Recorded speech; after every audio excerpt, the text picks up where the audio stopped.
네, 작년 10월 국제통화기금 IMF가 코로나 사태 이후 각국의 재정 지출 규모가 커지면서 나라 빚이 대공황과 3차 대전 그리고 금융위기 이후 때보다 더 커졌다는 보고서를 발표해서 충격을 던져준 적이 있었습니다.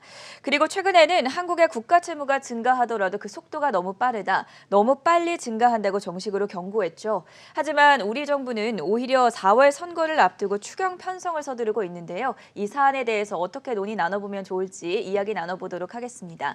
한국경제신문사의 한상춘 논설위원 나오셨습니다. 어서 오십시오. 네, 안녕하십니까?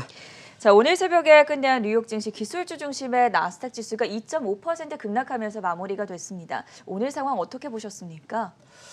이런 문제는 이 방송을 통해서 작년에 저금리 혜택을 대형 기술주들이 빵지라든가 마가주가 많이 그 혜택을 네. 받았기 때문에 국채금리의 상승은 대형 기술주의 악재다 하는 이런 쪽을 계속해서 말씀드렸습니다. 오늘도 이렇게 시청자분께서 궁금한 사항 중에 하나가 경기 부양책은 이렇게 통과됐다 하는데 왜 주가는 다우존스는 그 이후에 한 100포인트 떨어졌습니다. 한때가 130포인트 정도 올라가다가 장 마감 시간을 기준으로 하면 한 40포인트 올라간 거로 나옵니다는 사실 그 경기 부양책 통과 얘기 이후에 100%가 떨어졌다 하는 것을 좀 말씀을 드리고요. 네. 나스닥 지수는 대형 기술주 중심으로서 비교적 큰 폭으로 떨어졌죠. 지금 이 다우존스가 20포인트까지 떨어진 거로 나오네요. 한 300포인트 넘게 떨어졌습니다. 그러면 한번 보겠습니다. 같이 시청자분이랑 보겠습니다. 경기 부양책은 실물 경제를 회복시킨다 하는 측면에 증시에 풀었습니다. 근데 지금의 상황에서 보면 미국은 재정 사정이 아주 안 좋은 상황이거든요. 그러면 경기 부양책을 추진하려면 적자 국채를 발행해야 됩니다. 네. 그러면 증시에서는 플러스 요인이 있고 마이너스 있습니다. 근데 경기 부양책 추진해서 실물 경제가 반드시 회복되느냐? 그건 아니죠. 그건 불확실하죠. 근데 적자 국채가 발행하면 반드시 국채 금리는 올라가죠. 저 국채 가격이 떨어지니까요. 그렇죠. 국채 가격이 떨어지고 네. 반드시 올라. 그건 확실하죠. 근데 이 경기 부양책을 추진한다 해서 경기 부양이 되는 건 아니거든요. 경기 회복이 되는 게 아니거든요. 그러다 보니까 더 확실한 국채 금리에 반응하는 거다. 그래서 다우존스 지수는 100포인트 정도 이렇게 밀리고 나스닥 지수는 계속해서 밀려서 300포인트 넘게 떨어지는 상황이다. 이렇게 보시면 되겠습니다. 그래서 우리가 증시에 월가의 시장 참여자들이 어디에 관심이 있는가 하는 것을 말씀을 드렸습니다. 근데 지금은 미국의 국채 금리에 더 관심이 돼 있다. 그만큼 센시티브, 민감도가 더 크다는 얘기입니다. 그런 과정에서 오늘 10년물 국채 금리가 1.39%까지 갔죠. 그래서 장 마감에 조금 내리다가 다시 이렇게 경기 부양책 통과로 인해서 1.35 내리다가 1.37%까지 이렇게 올라갔습니다. 이것이 마감의 다우존스와 S&P 이전서부터 나스닥 지수를 떨어뜨렸던 배경이다 이렇게 볼 수 있고요. 지금 미국의 그 국채 금리의 그 상승세는 미국만의 문제는 아니거든요. 그래서 어제도 중계 테이퍼링은 이미 시작됐습니다 하는 쪽으로 이렇게 시청자들한테 말씀드렸습니다는 사실은 우리의 그 10년물 국채 금리도 지금 2% 1.9%대에서 인플레 타겟팅 선인 사실 그 2%대 우리는 평균 물가제가 아니라 물가 수준 관리제거든요. 2%로 그래서 빨리 좀 평균 물가제로 좀 고쳐달라 하는 필요성을 썼는데요. 금통위원분들이 훌륭하시지만 사실 이렇게 환경 변화에 대해서 이렇게 민감하면 밴드포를 설정하는 게 낫거든요. 그래서 지금 우리는 물가 수준 목표제에서 거의 2% 근접하기 때문에 어제의 그 한국 주가가 이렇게 떨어지는 장 후반부에 떨어지는 이유를 작용했다 이렇게 보겠습니다. 그리고 또 한 가지는 그 비트코인 문제죠. 비트코인 문제인데 제닛 앨런이 그동안 부정적 입장을 취하다가 사실 머스크의 발언으로 해서 이것을 뚫고 비트코인이 5만 7천, 5만 8천대에 육박하다 보니까 여기에 대해서 좀 강하게 얘기했습니다. 그래서 두 가지 내용을 했죠. 비트코인에 대해서 스페큘러티브, 투자는 밸류가 있어야 됩니다. 스페큘러티브는 밸류가 없어도 됩니다. 그래서 여기엔 최근에 월가에서 나오는 자산으로 인정할 것이냐. 자산을 인정하면 밸류가 있어야 됩니다. 근데 제닛 앨런은 스페큘러티브 이렇게 밸류 투자할 수 있는 가치가 없다 하는 이런 표현에 논란이 있습니다. 그리고 inefficiency다.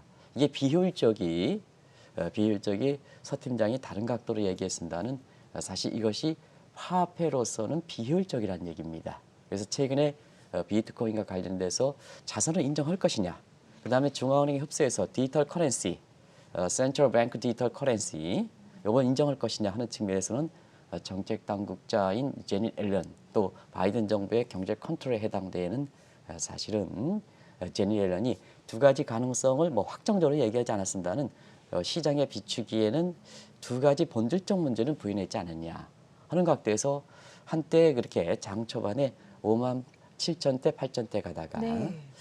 정확하게 우리 시간으로 9시 30분, 미국 시간으로 9시 30분이니까 우리 시간으로 11시 30분에 4만 8천대로 프레시 크래시 했던 겁니다. 프레시 크래시. 거의 9천 달러가 그대로 폭락했죠. 네.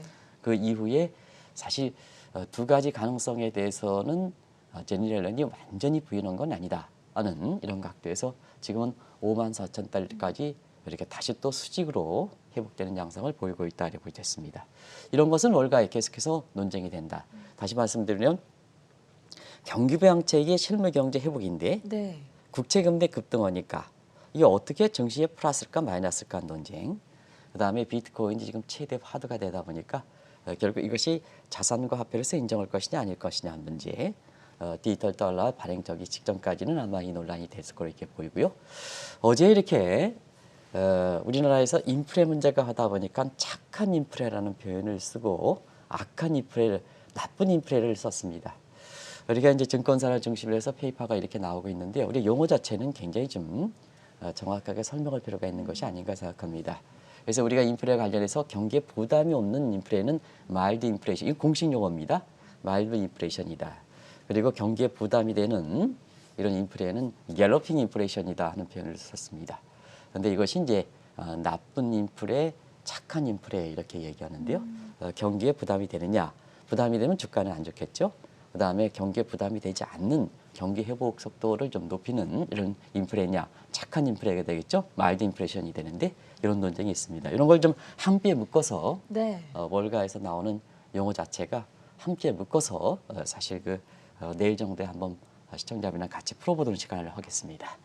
부양책 통과에 대한 기대감보다는 국채금리 상승에 더 무게를 실으면서 오늘 뉴욕 증시가 하방 압력을 받는 모습이었다라고 설명을 들어봤는데요. 이렇게 금리가 올라가다 보면 가장 우려가 되는 부분이 아무래도 부채 문제가 아니겠습니까? 네, 오늘 그 제닛 앨런도 발언 중에 빚은 그렇게 문제가 되지 않는다는 네. 얘기를 했습니다. 그 중에 왜 빚이 문제가 안 되냐? 절대 부채는 많이 늘어나더라도 금융위기에 비해서 우리가 말씀드렸다시피 금리가 더 떨어졌기 때문에 한 해 플로어적인 측면에서 이자 부담은 네. 사실 과거만큼 늘지 않았다 하는 측면이죠. 근데 이것도 제니 앨런이 기존의 그 시각대는 좀 상반된 시각이거든요. 왜 그러냐면 시청자 여러분 아시겠습니다는 우리가 모던 머니터리 시어리 현대 통화론자 트럼프 정부 때 굉장히 선호했던 얘기죠. 그러면 이제 전 앵커가 글을 읽겠습니다는 지금 클럽하우스에서 전 앵커가 굉장히 핫한 거로 이렇게 알고 있는데요. 네. 그런 이제 거기 클럽하우스에서 예를 들어서 자 10년 전에 내가 한 1억 원의 그 부채를 갖고 있다. 지금 1억 원의 부채를 갖고 있다. 절대 부채는 똑같겠죠. 근데 자 그때 당시에는 금리가 10%입니다. 네. 지금은 금리가 1%입니다. 그랬을 때 절대 부채만 가지고 사실 그 전 앵커의 캐시플로우 상황이 상당히 안 좋다. 이렇게 얘기하면 안 된다는 얘기죠. 그래서 자 과거에 1억의 10%는 이자가 1,000만 원이다. 그러면 지금은 1억의 1%로 낮춰졌으니까 100만 원뿐이 안 된다. 그러면 제닛 앨런의 시각은 이자 부담이 1,000만 원 되기 때문에 금리가 10에서 1% 떨어진 상태에서는 부채가 1억 원에서 10억 원 돼도 괜찮다는 얘기죠. 네. 그래서 이런 의미로 비치기 때문에 제닛 앨런은 이런 시각, 현대 모니터리 시어리에 대해서는 인정을 하지 않는 분위기였습니다. 근데 오늘은 사실 국채금리 경기부양책의 얘기를 자기 주무부서를 얘기하다 보니까 빚은 절대 규모가 문제가 되지 않는다. 부담적인 측면에서는 그렇게 지금 금융위기 때 비해서 높아진 게 아니다 하는 얘기거든요.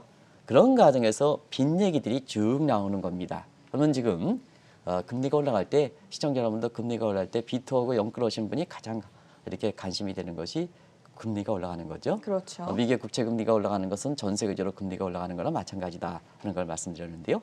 우리나라도 10년물 국채 금리가 벌써 2%에 근접하고 있다 하는 것을 말씀드리겠습니다. 이 상황에서 최근에 부채와 관련돼서 새로운 개념들이 IMF에서 제시되고 있습니다. 그런 과정에서 절대 부채가 이렇게 문제가 되지 않는다면 그러면 상대적으로 GDP 규모도 컸으니까 네. 상대적으로 부채 비율을 한번 보겠습니다. 그리고 캐시플로에 해당되는 이자를 보겠습니다. 금리를 보겠습니다. 그러면 이제 제닛 앨런의 시각에 대해서 왜 빚에 대해서 문제가 없는데 주가는 떨어졌을까 하는 것을 이제 보면 아마 결론이 나겠죠. 오늘 화제가 되는 게 일단은 지금 상대 비율에서 GDP도 늘었고 부채도 늘었으니까 그거 한번 대비시켜 보겠습니다. 국가별 채무 비율이 전 세계적으로 보면 지금 100%가 넘었습니다. 선진국은 125%입니다. 2009년 19%에서 20%포인트 작년에 코로나 지치에서 금융 완화뿐만 아니라 재정 지출도 각종 지원금에서 많이 증가했다 이렇게 보여졌습니다. 그러면 이제 지금의 GDP 대비해서 국가 채무 비율은 125%는 그냥 위험 수준은 100%를 넘었습니다. 근데 우리가 이제 굵직굵직한 사건을 이렇게 보면 2차 세계대전 124%였거든요. GDP 대비해서 이것보다 높거든요. 그 다음에 대공황 때 80%, 그 다음에 금융위기 80%. 그래서 GDP란 상대 비율도 지금 상당히 높다는 얘기입니다. 금리는 싸졌죠. 그건 나중에 좀 검토하겠습니다. 그래서 일단은 절대 부채뿐만 아니라 GDP 대비한 채무 비율도 역사적으로 가장 크다 하는 것을 말씀드리고 최근에 신흥국 한번 보겠습니다. 신흥국은 크레딧이 많이 떨어지죠. 그래서 신흥국의 채무 비율이 지금 65%입니다. 이번에 IMF에서 빚에 대한 경고성을 더는 상태에서 신흥국의 위험 수준을 GDP 대비해서 70%인데 60% 낮췄습니다. 우리 홍남기 부총리라든가 이런 측면에 이런 거 변화 조짐을 좀 잘 읽으실 필요가 있다는 것을 말씀드리겠습니다. 그러면 일단은 GDP 대비한 채무 비율이 자 65%는 2차 세계대전 47% 이렇게 해서 그때 당시에 비해서는 지금 많이 올라갔죠. 왜냐? 네. 그때는 신흥국들이 전쟁을 치렀던 국가들이 아니죠. 전비 지출은 보면 신흥국들이 했지 않습니까? 독일이라든가 미국이라든가. 그래서 2차 세계대전보다도 월등히 뭐냐? 지금 채무 비율이 급증했다는 것을 보실 겁니다. 금융위기 41%보다도 더 높습니다. 근데 최근에 보면 신흥국의 GDP 대비 채무 비율, 적정 채무 비율을 70%에서 60% 낮췄습니다. 그러다 보니까 이 60% 낮춘 거에 대비해서는 65%는 위험 수준이다. 네. 이렇게 보시죠. 과거 70%는 65%는 위험 수준이 아닌데 이번에 낮춘 기준으로 보면 이렇게 신흥국도 채무 비율이 65%에서 위험 수준 넘었다. 그래서 선진국과 신흥국이 전부 위험 수준 넘었다. GDP 대비 넘었다. 이렇게 보시면 되겠습니다. 어제도 잠시 언급을 해드린 적이 있지만 최근에 들어서 국채금리 상승세가 나타나자 이미 주식시장을 떠난 분들이 많지 않았습니까? 네, 그렇습니다. 오늘도 이제 제닛 앨런의 그 얘기를 네. 현대통화란자 비슷한 얘기를 이렇게 본다면 사실은 경기 부양책에 대한 합리성을 부여하기 위한 거 아니냐. 이미 부채 규모는 굉장히 큰데도 불구하고 재정의 역할이 더 강조하기 위해서 그렇습니다. 그럼 왜 그럴까 하는 측면에서는 지금은 재능코 코로나 이후에 미국도 울트라 금융 완화 정책, 페드 역사상 두 번째 임시를 거쳐서 지금 모든 중앙은행의 경우를 포기할 정도로 뒤집고 있죠. 네. 근데 뒤집다 보니까 경기가 생각보다는 빨리 회복되지 못하고 있지 않습니까? 그리고 바이든 정부 초반입니다. 재정이 강조되어 있죠. 그렇죠. 재정이 강조되는데 이미 국채금리 올라가고 국채금리가 올라간다는 것은 재정 적자라든가 국가 채무가 위험 수위가 넘었기 때문에 센시티브하게 반응한다는 얘기거든요. 네. 그러면 일반적으로 보면은 사실 지금 상태에서 자 그러면 국채금리가 올라간다 해서 그 테이퍼링이라든가 이런 쪽을 추진해야 되냐 하면 경기가 올라오지 못한 상태에서 사실 그 국가 또 채무 생각해서 적극적으로 재정하지 않고 적극적으로 금융 완화 정책을 가지면 사실상 그렇지 않습니까? 지금 막 경기 회복에 싸게 이렇게 그린슛 단계인데 전부 걸음을 안 주면 옐로우 윌스가 되지 않습니까? 그렇죠. 그래서 뭐냐 나중에 격가지가 거품이라든가 치즈가 하든 간에 컨트롤 타워 입장에서는 사실은 우리가 얘기하는 소나무의 관술과 비교해서 네. 관술은 어려운 가운데 불을 떼기 위한 일종의 불쏘시개로서 가장 좋은 겁니다. 우리가 불쏘시개에서 지금은 이 뭐 캠핑 달이죠. 네. 밖에서 이렇게 그렇게 이렇게 취사를 하시는 경우가 많은데요. 불을 떼다 보면 신문지 이렇게 하는 것보다 제가 한 수 가르쳐 드리겠습니다. 시골에서 농사를 져봤던 사람이기 때문에 겨울철 되면은 항상 뭐냐 이렇게 그 산에 가서 낭구라 그럽니다. 낭구. 네. 그러니까 이제 가랑잎이라든가 솔잎이 좋거든요. 가랑잎도 하는데 그것뿐만 아니라 항상 소나무에서 관수를 합니다. 관술. 일제시대 때는 관수를 하거든요. 그게 왜 그러냐면 전쟁 시에 상당히 이렇게 불을 떼기가 좋기 때문에 그렇습니다. 그래서 소나무 간설을 요구거든요. 국가채무는 많지만 소나무 간설. 지금 상태에서는 불쏘시개가 필요하다는 얘기입니다. 예. 근데 작년에 불쏘시개를 금융 완화에 했는데 지금 통화정책 여력이 줄어들었으니까 국가채무라든가 그다음에 재정 적자가 이렇게 감내하는 수준을 벗어났다 하더라도 역시 지금은 그만두면 안 되지 않느냐. 그래서 위험성이 있지만 재정의 부호거든요. 그래서 오늘 그런 얘기가 나온 겁니다. 부채 절대 규모는 컸지만 금리가 낮춰졌기 때문에 그 금리를 낮춘 것도 누가 합니까? 정책 당국이 했던 거죠. 그런 측면에서 이해해 주시기 바랍니다. 근데 문제는 경기 부양은 부양책을 취해도 실무 경기가 살아나는 것은 반드시 아니다. 근데 지금은 국채 금리가 올라가는 상태에서 국채 금리에 민감한 상태에서 경기 부양책 하니까 국채 금리 더 올라가게 되는 거죠. 네.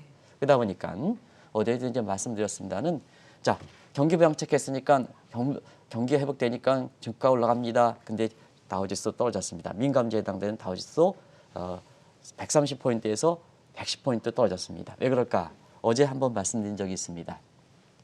국제금리 수준별로 잠시 지금의 프리어들이 어떻게 하고 있을까 하는 측면은 1.20% 도달할 때는 증시의 퍼스트 무브자들은 전부 대형 기술자 차익 실현하고 나갔다.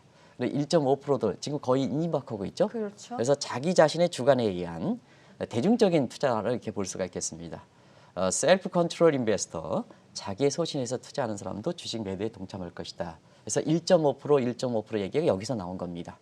그리고 가장 주식 투자에서 지금의 주가가 떨어질 때 가장 이렇게 우려하는 사람이 누구가 있습니까? 마지막에 동참했던 사람들이죠. 네. 포머족이라 해서 남이 돈 버는 거 이렇게 부러워해서 주식에 참여하지 않으면 내가 주류에서 벗어난 거다 하는 게 포머족 아니겠습니까? 그렇죠. 그래서 막차를 탔던 사람은 지금 주가가 떨어지면 어떠냐 손실이 나니까 어쩌거나 뭐냐 저가 매수 이런 소리가 많이 들리는 겁니다. 많은 겁니다. 그래서 뭐 이렇게 다른 유튜브를 탓할 게 아닙니다는 요즘 주가가 떨어지다 보니까 국내 주가가 떨어지다 보니까 저가 수준은 매입해야 짭짤한 수익이 걸립니다. 이런 식으로 이제 유튜브에 매기에 이렇게 해서 이렇게 제목을 달거든요. 근데 그런 사람들은 포머족은 그런 사람의 기회를 솔깃할 수밖에 없거든요. 그런데 주가는 계속해서 더 떨어지는 모습이 이렇게 보이고 있다 이렇게 보겠습니다. 그런 것이 시장에 관심이 어디가 있느냐 이런 걸 좀 주목하고 싶다. 거기에 더 민감하다는 얘기입니다. 많은 대상자가 있지만 내가 뭐냐 이 사람에 대해서 소중하면 어떻게 그렇습니까? 내가 연애할 때 이 사람에 대해서 소중하면 이 사람이 꽂혀 있을 때는 어떠냐 하면 아이고 평상시 보는 사람도 나쁜 얘기지만 내 입장에서 눈이 확 뒤집혀가지고 그것도 좋은 얘기를 본다는 의미이다. 그와 마찬가지에서 사실은 지금 월가의 관심은 어디에 갔느냐 최대 관심은 국채금리에 가 있다 네. 하는 그래서 같은 경기부양책이라도 호재와 악재가 있는데 이렇게 증시에서 반영하는 거다는 것을 말씀드리겠습니다.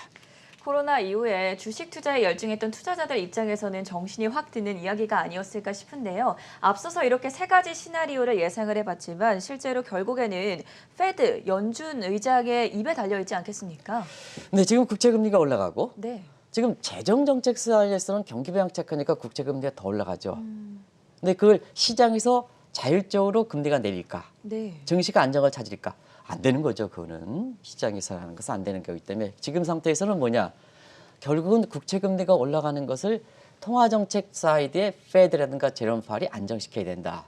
그래서 오늘 아까 서 팀장께서 말씀해 주셨습니다는 국채금리가 올라가고 인플레에 대한 기대심리가 올라가는 상태에서 제롬 파월이 자 종전에보다도 더 악화된 여건입니다. 왜냐? 금리 완화 정책을 이렇게 지속하기 위해서는 종전보다 국채금리가 올라갔지 않습니까? 네. 인플레 기대 심리가 올라가지 않습니까? 그래서 종전보다는 더 통화정책 기조를 유지하겠다 하는 입장이 더 어려운 여건 속에 오늘 그 청문회를 건다 이렇게 보겠습니다. 그렇지만 시청자 여러분이 아셔야 될 것은 재정 사이드의 재정 적자라든가 국가 채무가 아무리 증가하더라도 증시에서는 그렇게 크게 부담되지는 않습니다. 굉장히 좀 언폐가 있는 얘기죠. 왜 그럴까 하는 측면에서는 자 재정은 양출 재배 원칙입니다. 그리고 국채 금리라든가 이런 것 시장에서 이렇게 사실 이렇게 규제할 수 없다 이렇게 자율적으로 조정할 수 없다는 게 시장 민간 사이드는 사실은 양입 재출의 원칙이거든요. 소득에 들어와서 자 전행과가 소득에 들어와서 그 내에 쓰는 겁니다. 네. 그러면 국채금리가 올라갈 때는 민간 사이드는 민감한 반응을 걸 수밖에 없죠. 왜냐? 국채금리가 올라가면 자 어떠냐? 지출이 증대하죠. 근데 지출이 증대하는데 지출의 갭이 내가 들어오는 소득에 그러면 전앵커가 한국경제TV에서 임금이 올라가지 않을 때 저 금리가 올라가 이자 소득하에 그러면 뭐냐? 자기 자신이 위축될 수밖에 없죠. 근데 자 재정은 양출재비 원칙이라는 겁니다. 네. 예를 들어서 정부가 예산을 했는데 뭐 영등포구청으로 얘기할게요. 예를 들어서 영등포구청이 올해 예산을 했는데 예산이 다 썼어? 여러 가지 에서 그러면 100억 예산했는데 120억 더 써? 그러면 20억이 펑크 났지 않습니까? 그러면 영등포 내에 그럴 리 없겠습니다는 경찰들이 깔리겠습니까? 안 깔리겠습니까? 경찰들이 깔리죠. 그래서 뭐냐? 전 앵커가 조금만 이렇게 해서 신호 위반되면 과거에 넘어갈 수 있었던 게 딱 잡아가지고 딱지 띄우 세금 내 네. 준조세에 해당되죠. 이렇게 되는 겁니다. 그래서 재정사인데요. 그렇다 본다면 결국 통화정책이거든요. 그래서 오늘 의회 청문회가 관심이 되고 있다고 됐습니다. 자 오늘도 종전에 뭐냐? 지금 제롬 파월이 사실 금융 완화 정책 기조를 계속해서 유지하겠다는 입장. 뭐 엊그제 얘기했으니까 잉크가 말랐습니까? 안 말랐습니까? 안 말랐죠. 그렇죠. 오늘 똑같은 기조가 됩니다. 근데 그게 받아들일 수 있는 시장 여건은 그때 얘기할 때 2주에 얘기할 때보다 지금은 어렵다는 얘기입니다. 자 그러면 이제 제롬 파월 입장에서 한번 보겠습니다. 그런 상태에서 자 금리 완화 오늘도 이제 강조하겠죠. 금리 완화 해서 완화하는데 그런데 그 과정에서는 자 거품이 더 심화되지 않습니까? 금융 완화의 거품이 심화되고 인플레에 따른 거품이 심화되고 그 다음에 테이퍼링 지연에 따른 거품이 트리플 거품이 심화되지 않습니까? 네. 자 그러면 금융 완화를 지속한데 거품은 더 심화되거든요. 그럼 거품은 만약에 보면서 버스에서 위기가 발생시키는 또 다른 요인이지 않습니까? 자 언제까지 경기를 부양하기 위해서 금융 완화 기조를 지속되느냐 그런 상태에서 자산 부분에 거품이 이렇게 올라가는 걸 용인할 것이냐. 근데 이 자산의 거품이 커지면 나중에 붐앤드 버스트에서 위기가 발생하는데 그래서 뭐냐 여기에 시간이 자꾸 제롬 파월 입장에서도 자꾸 금융 완화 기조를 유지할 수 있는 이러한 그런 여지가 줄어든다. 목을 맨다는 얘기. 목을 맨다. 네. 목을 조아준다. 그 얘기가 그래서 시장에 자꾸 먹히지 않은 겁니다. 임박했으면 그 얘기가 하더라도 시장에 얘기되지 않았으면 임박했으면 뭐냐 시장에서는 달리 반응하는 거죠. 그런 측면을 우리가 시장에서 읽을 필요가 있다는 것을 말씀드리겠습니다. 국채 금리가 오르는데도 요즘 들어서 주변에서는 빚을 내서라도 집과 부동산, 주식을 더 사라는 권유하는 투자 조언이 많다고 합니다. 여기서는 어떻게 보십니까? 일부 이제 이렇게 유튜브에 등장하는 사람들이 주가가 네. 떨어졌을 때 그동안 투자를 다 했지 않습니까? 저가 떨어졌으니까 빚을 내서 투자하세요. 이런 쪽에 이제 그런 쪽에 얘기 나오는데요. 우리는 부채가 굉장히 심한 나라입니다. 우리가 IIF의 신흥국의 이제 부채는 정확한 개념이 국제금융공사의 부채 개념이거든요. 네. 그래서 IIF 국제금융공사 최근에 내놓은 글로벌 부채 모니터를 보겠습니다. 한국은 빚더미 한국이라는 표현을 씁니다. GDP에서 총부채 비율이 3.3배입니다. 여기서 총부채니까 가계와 기업과 금융과 정부 모두 포함한다 이렇게 되어 있습니다. 그래서 우리는 절대 부채가 많은 나라다. 그것이 절대 부채보다 GDP 된 상대 규모도 많은 나라다 하고 그다음에 우리는 가계, 기업, 금융, 정부 그래서 나중에 말씀드리겠지만 주체별로 민간이 많은 나라다 하는 걸 말씀드리고요. 그다음에 부채는 코로나 이후에 계속해서 국가의 부채가 많이 증가했습니다. 그래서 우리나라는 코로나 이후에 정부 부채를 중심으로 해서 빚의 증가 속도가 많은 나라다. 이게 두 번째 특징이다 이렇게 됐습니다. 그리고 최근 들어서는 많이 제기하는 게 부채에 대해서 감내 능력이 떨어지고 있다. 근데 여기에 금리가 올라가고 있습니다.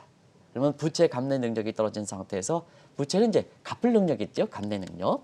그런 상태에서 금리가 올라가다 보니까 거기에 대해서 굉장히 국채 감내 능력이 굉장히 많이 떨어지지 않느냐. 그래서 세계 평균치 밑으로 떨어진 상황이거든요. 그래서 한국의 부채는 절대 부채, GDP 부채 규모가 크다.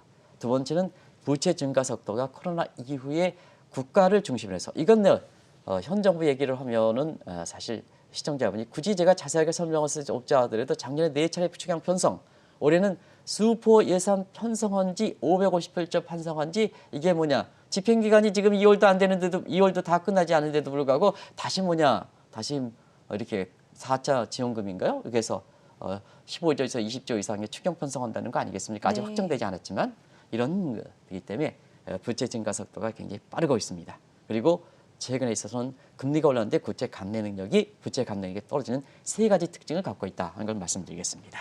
다른 국가와 달리 우리나라는 특히 가계 부채가 많은 것이 특징인데요. 이 가계 부채의 질도 갈수록 악화되고 있지 않습니까?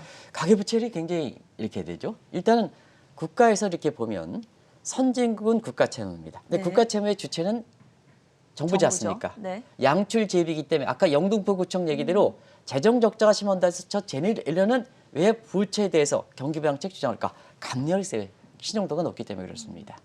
근데 중국은 기업 부채가 많은 나라입니다. 예. 민간과는 그렇게 기업에 소속돼 있는 부도가 나는 데만 영향을 미치겠죠. 근데 한국은 가계부채가 많은 나라죠. 그런 측면에서 우리가 국가 채무 논쟁을 할 때 국가 채무가 예를 들어서 적습니다 하는 것을 마치 부채를 합리화시키기 위한 얘기로 하면 정책 당국자라든가 국회의원, 여당 국회의원 입장이 잘못됐다는 얘기입니다. 국가 채무는 당연히 낮습니다. 현 정부의 노력입니까? 이전 정부의 노력입니까? 이전 정부가 계속해서 이 채무를 관리했던 사항이 굉장히 중요하고, 두 번째는 이 역할도 고도 성장 과정에서 기업이 잘 되고 국민들이 잘 됐기 때문에 국가의 그 재정적인 여유가 있어서 이전 정부라는 것은 거기에 노무현 정부도 포함하고 뭐 다 포함하는 겁니다. 이전 정부가 박근혜 정부만은 아니다 하는 것을 좀 말씀드리겠습니다. 그거에 의해서 나온 거거든요.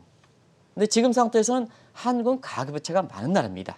그래서 마치 국가의 부채가 논쟁이 안전화돼서 이것이 뭐냐? 정부가 세수를 증대시키고 적자 부채를 발행하기 위한 합리화 기준으로 하면 절대적으로 안 된다는 것을 말씀드리겠습니다. 가계부채가 많은 나라입니다. 그런 상태에서 지금 뭐냐? 가계부채가 많은 데요. 지금 한 1,900조 내지는 2,000조 돌파 육박하고 있는데요. 지금 금리가 올라갔죠. 우리나라 보면 3개월 CD 금리도 올라가고 3개월 대출 금리 기준입니다. 그래서 3년짜리 국고채 금리도 올라가고 우리가 세계적으로 비교 대상이 되는 10년짜리 국고채 금리도 지금 한국은행의 인플레 타겟인 2%를 근접하고 있는 상태입니다. 자, 그러다 보니까 개인 입장에서는 가계부채 금리 올라가 이미 은행은 이기주의가 더 심해져서 대출 금리표도 올려. 왜냐? 은행 입장에서는 고객을 이연다 하지만 자, 정부가 금리를 내면 예금 금리를 내리고, 왜냐? 은행 입장에서는 예금 금리는 코스트 금리이기 때문에 네. 고객을 이합니까? 고객은 예금 금리 수익 금리인데 그러면 정부가 이렇게 딱 하면 예금 금리 내리지 말아야죠. 고객을 생각하면. 근데 최근처럼 이렇게 아직 기준금리를 올리지 않고 있습니다는 자, 미국의 국채 금리 올라가 한국의 국채 그 시장 금리 올라가 하다 보니까 이 은행 입장에서는 대출 금리는 수익 금리 아닙니까? 근데 소비자 입장에서는 그것이 비용 금리 아닙니까? 고객을 위하면 뭘 위합니까? 지금 전부들 뭐냐? 3개월 CD 금리가 올라가고 그러니까 대출 금리 올려버리죠. 네. 이렇게 해서 이런 상태거든요. 그러다 보니까 지금 가계부채 같은 경우는 지금 저소득자 그래도 이 코로나 때 좀 이렇게 학생들 뭐 젊은이들 이게 뭐냐 고용도 안 증가하고 그다음에 부동산은 지금 가격이 높으니까 그래도 주식해자 근데 소득이 없다 보니까 어떠냐 이게 영끌 비끌 이걸 괜히 이렇게 영끌 비끌 하지 마십시오. 생계를 위해서 이렇게 해서 주식 투자해가지고 지금까지 왔었는데요. 지금 주가가 꺾이면서 가계부채에 대한 이자 부담이 증가하는 상태거든요. 그러다 보니까 뭐냐 정부 차원에서 3월부터 DSR 규제한다. 자, 우리 서 작가가 DSR 규제에 대해서 좀 자세하게 설명을 하는 건데요. DSR 규제 용어 설명 좀 나왔습니까? 용어 설명 제가 준비가 안 됐나? DSR 규제에 네, 준비가 대해서. 되어 있습니다. DSR 규제 여기 나왔죠? 이제 개인별로 연소득 대비해서 부채 상환 능력을 보는 겁니다. 일률적으로 정부 부채에서는 이걸 한대요. 이건 좀 참 잘못돼 있다. 국민을 위한다, 저소득을 위한다 이렇게 하면서 지금 지원금을 주는데 자 규제적인 측면에서는 밑에 사람들 입장에서는 지원금을 주는 것과 마찬가지로 좀 네거티브 DSR 규제를 좀 하시기 바랍니다. 그러니까 이 네거티브 DSR까지는 뭐냐면 최저생계비 밑에 소득세를 낼 때 최저생계비 이렇게 위에 있는 사람들 있잖아요. 여유가 있는 사람은 자 소득세를 플러스 소득세, 누진세를 커뮤니티브 누진세를 하는데요. 밑에 있는 사람들은 여기에 소득세를 해주는 것과 마찬가지로 오히려 소득세 밑으로는 세금을 내진 필요 없고 오히려 세금을 안 내면 거기서 끝나는 게 아니라 지원금은 마찬가지로 최저생계세 밑에 소득이 떨어질 때마다 세율에 세등대에 해당하는 만큼 지원금을 주라는 얘기예요. 세금을 오히려 환급해 주라는 얘기입니다. 네. 이게 네거티브 인컴 텍스트고 재정을 공부하신 분 다 알 겁니다. 그런 측면에서 DSR 규제할 때 지금 학생들이든가 이런 사람들 입장에서는 지금 금리 완화가 떠가면 목까지 차서 이게 주식 투자하는데요. 금리가 조금 올라가면 디폴트 돼서 신용불량자가 되거든요. 근데 정부 입사는 DSR B2, 영투 규제한다. 이렇게 이제 하는 건 인정을 합니다. 근데 아주 이렇게 차별화, 양극화가 심했지 않습니까? 양극화가 심해진 상황 일률적으로 규제하면 안 된다. 그래서 네거티브 DSR 규제를 좀 제가 권해드리겠습니다. 이걸 좀 꼭 좀 해서 여유가 있는 사람들은 가계부채를 좀 줄이고 그다음에 여유가 없는 사람들은 정부가 뭐냐? 정부가 선거 생각해서 돈 걷어가지고 600억 넣는 게 중요한 게 아닙니다. 600만 원 주는 게 아닙니다. 이런 측면에서 실질적으로 손에 드는 소득이 이자 부담 경과하는 거 아니겠습니까? 그래서 DSR 규제 같은 것도 좀 차별화할 것을 좀 권해드리겠습니다. 그게 정책조 아니겠습니까? 파리스 믹스 정책조 아닙니까? 이런 걸 좀 권해드리겠습니다. 이것 때문에 주가가 많이 떨어지는 경우가 있는데요. 지금 네. 주가가 떨어지면 그 여유자금들 어디 가겠습니까? 또 강남에 부동산 들어가서 부동산이 올라가게 되거든요. 그래서 악순환하지 마시기 바랍니다. 뭐 하나 잡기 위해서 악순환할 필요가 없다는 것을 말씀드리겠습니다. 정부는 민간은 빚을 내서 투자하지 말라라고 경고를 하면서도 국가 부채는 오히려 늘리고 있는데요. 이 사안은 좀 모순적이라고 보십니까? 그렇죠. 지금 상태에서 한국은 가계부채가 많은 나라 아닙니까? 네. 그러면 정부가 국가 재정 비율이 건전하다 해서 빚쓴다. 그럼 지금 정부 입장에서는 지금 많이 쓰지 않습니까? 네. 추경 올해 수포 예산 558조. 자, 지금 뭐냐? 추경 편성하면 그 규모가 아직 확정되지 않았으면 다음 주로 확정될 거로 이렇게 보입니다는 적자 국채가 발행하거든요. 올해 적자 100조 원이 넘을 겁니다. 100조 원. 그러면 이제 국가 채무를 보겠습니다. 국가 채무는 1000조 원이 넘을 겁니다. 1000조 원이 넘는데 다음 자막점 좀 돌려주시기 바랍니다. 1000조 원이 넘는데 이게 IMF에서 나온 걸 한번 보겠습니다. IMF에서 지난 7일 날 발표한 거 보면 올해 GDP 대비해서 50%가 넘는다. 정부 입장에서는 지금 47%, 48%입니다. IMF에서는 50%를 넘는 거로 보고 있습니다. 2024년 자, 새 정부가 들어오는 이렇게 2023년에 2022년이니까 새 정부가 들어와서 아마 이렇게 되는데요. 이때는 GDP 대비해서 60%입니다. 아까 신흥국의 위험 수익이 60%라 했지 않습니까? 네. 여기를 벗어난다. 그렇다 본다면 자, 정부는 자, 민간 차원에서는 영끌 비트를 규제해서 DSL까지까지 규제하는 이런 판에 정책 당국은 뭐 하는 거냐 이런 쪽에 캐션을 그릴 필요가 있는 거죠. 그런 측면이 지금의 한국의 상황이다. 그래서 국가 채무 비율이 아직 건전하다고 해서 마치 이게 돈 쓰기 위한 하면 자, 민간 사회들은 이미 임계점이 되기 때문에 그런 구조적 특성을 알고 여당 국회의원이 주장하실 것을 좀 건의해드리겠습니다. 그게 국민을 진심으로 이해하는 겁니다. 4월 표심은 거기서 나오는 겁니다. 손에 쥐는 게 중요한 게 아니고 그렇습니다. 오늘도 그렇지 않습니까? 경기부양책 하면 왜 주가가 안 올라가느냐? 경기부양책 추진한다고 해서 경기부양이 되는 게 아닙니다. 근데 자, 금리가 경기부양책에서 제너럴에서 경기부양책에서 금리가 올라가면 바로 손에 이자보다 이자 소득이 증가하지 않습니까? 왜 주가 떨어지는 거 아니겠습니까? 그런 측면도 한번 우리 여당 국회의원분들이 4월 그 양대 선거를 앞두고 강연에서 꼭 좀 크게 진심으로 표심을 위한 진심으로 여당을 비판하는 게 아닙니다. 네. 진심으로 여당의 표심을 증대시키는 정책이 뭘까? 막연한 관념에서 하실 필요는 없다 이렇게 보시면 되겠습니다.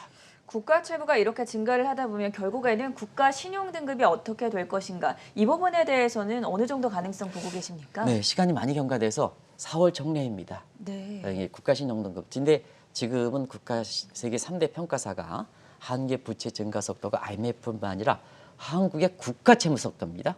국가 채무 속도가 사실 빨리 증가하는 문제에 대해 일제히 경고하고 있다 이렇게 됐습니다. 이걸 이제 코로나 직후서부터 보겠습니다. 사실 아이러니하죠. 작년 4월에 우리 코로나 때 어렵죠. 국가 채무가 국가 신용 등급이 떨어집니까? 했더니 그때는 무슨 소리입니까? 이랬습니다. 근데 1년이 지났습니다. 숨통이 이렇게 거치는 시대다 이렇게 얘기하는데요. 지금은 정책 당국자 입장에서 잘 보시기 바랍니다. 4대 평가 한 개 국가 부도 납니까? 작년에는 무슨 소리입니까? 한데요. 지금은 이제부터 걱정이 됩니다. 근데 사실 올해 4월 5월 정례 평가에서 국가 신용등 전망 부분을 어떻게 바뀔지 주목하실 필요가 있다. 최근에 외국인들이 그때그때에 따라서 매도하지만 추세적으로 매도세가 증가되는 것도 이어지는 것도 그런 측면에서 보실 필요가 있습니다. 그래서 우리가 보면 개인 투자 입장에서 위기를 조장하는 거 아닙니다는 사실은 3월 달 이렇게 DSR 규제, 4월달 양대 총선 이후에는 증시의 부정적 요인들이 많습니다. 5월 3일 날 공교롭게도 대선이 양대 선거 끝나면 공매도를 거의 재결함과 마찬가지입니다. 코스피 2200, 코스닥 150개면 거기에 안 들어가는 업종이 어디 있습니까? 거의 재결함 마찬가지입니다. 그래서 시청자 여러분한테 말씀드린 위기설에 연연할 필요는 없지만 일부에서 4월, 5월 달 위기설을 쳤지만 위기설은 사실 발생할 가능성이 적습니다. 그래도 주식에 대해서 안심하지 말라는 얘기입니다. 자기 스스로 지금 주식과 관련돼서 좀 일정들이 좀 부정적으로 나오고 무엇보다도 국채금리가 올라가는 그래서 비트 영투가 대부분 다 신용대출인데 그 금리가 올라가다 보니까 결국 이렇게 위기설에 연연할 필요는 없습니다는 또 위기설이 발생할 가능성이 적습니다는 주식에 있어서는 보수적으로 자기 관리가 필요한 시점이라는 걸 말씀드리겠습니다. 네, 오늘은 국채금리 상승과 그리고 국가 채무가 급증하는 현상에 대한 국제적인 시각들 자세하게 살펴봤고요. 지금까지 한국경제신문의 한상춘 논설위원이었습니다. 말씀 대단히 고맙습니다. 네, 고맙습니다.